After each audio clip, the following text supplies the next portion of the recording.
ராணிப்பேட்டை மாவட்டம் அரக்கோணத்தில் ஏழ்மை நிலையில் உள்ள பளுதூக்கும் வீராங்கனை அரசு தனக்கு உதவி செய்ய வேண்டும் என கோரிக்கை விடுத்துள்ளார். அரக்கோணம் அம்பேத்கர் நகரில் ஆரோன் என்பவர் வசித்து வருகிறார். இவரது மகள் சிவசங்கரி திருப்பூரில் உள்ள தனியார் கல்லூரியில் படித்து வருகிறார். பளுதூக்கும் வீராங்கனையான இவர் மாநில அளவில் பல்வேறு போட்டிகளில் பங்கேற்று பதக்கங்களை வென்றுள்ளார்.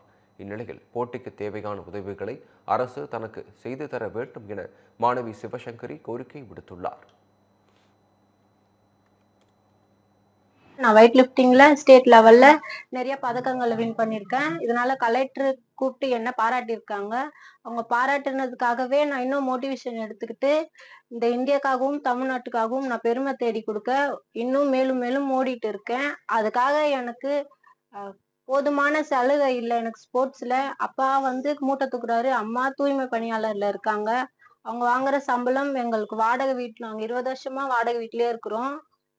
அவங்க வாடகை கட்ட கடன் கட்டவே கரெக்டா இருக்கு. எனக்கு ஸ்போர்ட்ஸ்ல உதவி பண்ண யாருமே இல்லை. எனக்கு நீங்க தான் கொஞ்சம் ஸ்போர்ட்ஸ்ல உதவி செய்யணும். நீங்க உதவி செஞ்சீங்கன்னா நான் மேலும் மேலும் இந்தியாக்காகவும் தமிழ்நாட்டுக்காகவும் பெருமை தேடி தருவேன். இன்வெஸ்ட்மெண்ட் சேலஞ்சுக்கு ரெடியா? ஒரு பவுண்ட் தங்கம் 30,000க்கு கிடைக்குமா? மியூச்சுவல் ஃபண்ட்ல 30% லாபம் வருமா? ஷேர் மார்க்கெட்ல 60% லாபம் உறுதியா? இல்ல பேங்க் பிக்ஸ்ட் டெபாசிட்ல 30% லாபமா கிடைக்குமா? ஆனா 100% செக்யூரா சென்னை சிட்டி லிமிட்குள்ள பிளாட் வெறும் 1450 per square feet மட்டும்தான். இந்த வாய்ப்பை தவற விடாதீங்க. மேலும் விவரங்களுக்கு இப்பவே கால் பண்ணுங்க.